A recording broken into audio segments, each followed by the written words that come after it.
શ્રી ઋષભદેવ પ્રભુને કેમ 400 ઉપવાસ કરવા પડ્યા? શ્રી ઋષભદેવ પ્રભુના સમગ્ર ભવભ્રમણનું એકમાત્ર ભારે કર્મ, જેના ફળરૂપે તેમને 400 ઉપવાસ કરવા પડ્યા. આ વિડીયોમાં આપણે એ વિશે જોઈશું. પ્રથમ તીર્થંકર શ્રી ઋષભદેવ પ્રભુ. વર્તમાન અવસરપીણી કાળમાં જૈન ધર્મની સૌ પ્રથમ સ્થાપના તેમણે કરી. તેમણે જ ભરત ક્ષેત્રની પૃથ્વી પરના સંસારીઓને પ્રથમવાર શીખવ્યું કે સંસારના વ્યવહારો કેવી રીતે કરવા. તેમણે જ દર્શાવ્યું કે ખેતી તથા વેપાર કેવી રીતે થાય, લગ્ન કરવું, પોતાનો સંસાર વસાવવો, રાજાના શાસનમાં રહેવું, વગેરે વગેરે પણ તેમણે જ બતાવ્યું. તેમના અવતાર સુધી સંસારીઓ કલ્પવૃક્ષો પર નભતા હતા.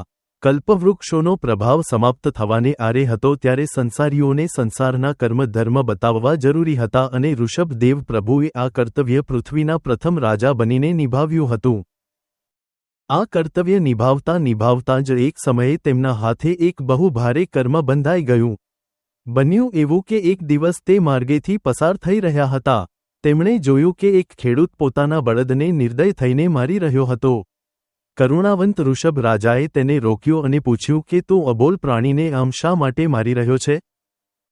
ખેડૂતે પોતાનું હર્યુંભર્યું ખેતર બતાવતા કહ્યું, જુઓ ને રાજન, કેટલી મહેનતે પાક ઉગ્યો છે અને આ બળદ છે કે તેના પર મોં માર્યા જ કરે છે. હું તેને વારંવાર રોકું છું કે આમ ઊભો પાક ના ખા, પણ તે માનતો જ નથી.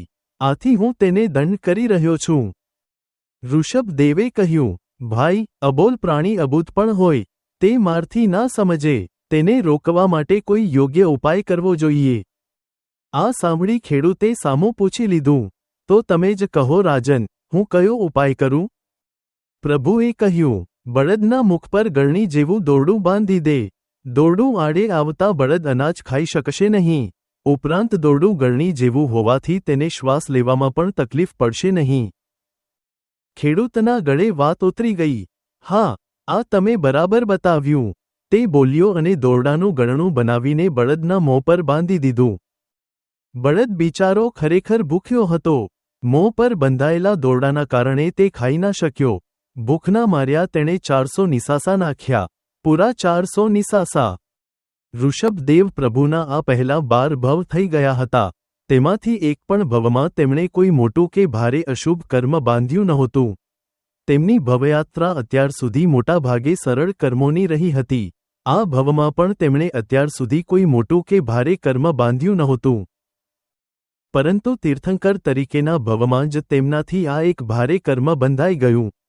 એક બળદને ખેતરનો ઊભો પાક ખાતો રોકવા માટે તેમણે તેના માલિકને એક રસ્તો બતાવ્યો. પોતાની રીતે કદાચ તે સાચા હતા, પરંતુ તેમના આ એક સૂચનને કારણે એક અબોલ પ્રાણીને ભૂખના 400 નિસાસા નાખવા પડ્યા. પ્રભુનું લાંછન હતું વૃષભ અને એક વૃષભના કારણે જ તેમના હાથે બંધાઈ ગયું એક બહુ મોટું કર્મ. પ્રભુના સમસ્ત ભવભ્રમણનું તે સૌથી મોટું અશુભ કર્મ બની રહ્યું, અને આ કર્મનું ફળ તેમને દીક્ષા લીધા પછી તરત ભોગવવું પડ્યું. તેમણે દીક્ષા લીધી એ પછી તેમને સતત 400 દિવસના ઉપવાસ થયા. પૂરા 400 ઉપવાસ. દીક્ષા લઈ સાધુ બનેલા પ્રભુને 400 દિવસ સુધી ક્યાંયથી આહારની ભિક્ષા મળી નહીં. એક ભૂખ્યા બળદના 400 નિસાસાના ફળરૂપે પ્રભુ જેવા પ્રભુને 400 દિવસના ઉપવાસ થયા. એક નિસાસાનો એક ઉપવાસ. તેમના સમયમાં લોકોને જ્ઞાન નહોતું કે એક સાધુને શું વહોરાવાય. એ તો સ્વયંપ્રભાનો આત્મા શ્રેયાંશ રાજકુમાર તરીકે જન્મ લઈને અવતર્યો હતો અને પોતાના પૂર્વ ભવોના સ્મરણને કારણે તેને ખબર હતી કે જૈન સાધુને શું વહોરાવાય.